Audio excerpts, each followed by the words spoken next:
याविषयी मुख्यमंत्र्यांनी एकदा जाहीरपणे पत्रकारांशी संवाद साधला पाहिजे। इतकी लूट या महाराष्ट्रात सुरू आहे आणि त्या लुटीचा परिणाम या महाराष्ट्रावर 10 लाख कोटीचा वर कर्जाचा डोंगर होण्यामध्ये झाला।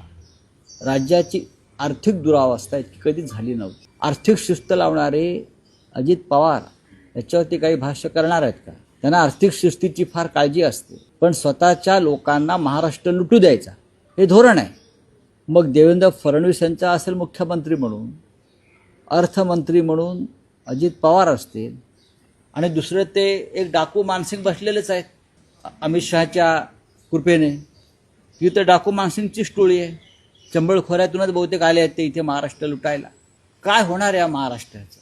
या महाराष्ट्राच्या पुढल्या पिढीचं 9 लाख कोटीचं कर्ज कोणी केलं, का झालं, कोणत्या योजनांमुळे झालं? चारी बाजूने महाराष्ट्र ओरबडला जातो।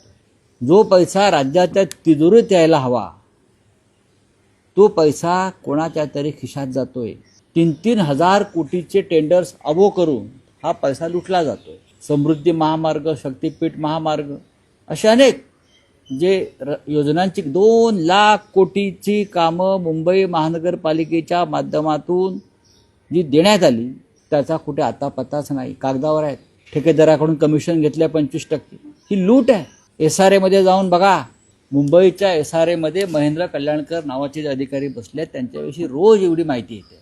काय करतात राज्याचे मुख्यमंत्री? SRA प्रकल्प कोणत्या पद्धतीनं गरिबांच्या हक्कांवर गदा आणून हा पैसा कुठे जातोय, कोणत्या राजकीय पक्षाकडे जातोय, कोणत्या नेत्याच्या किंवा त्या नेत्याच्या गटाकडे जातोय, याबाबत महाराष्ट्राला आता चिंता लागून राहिली।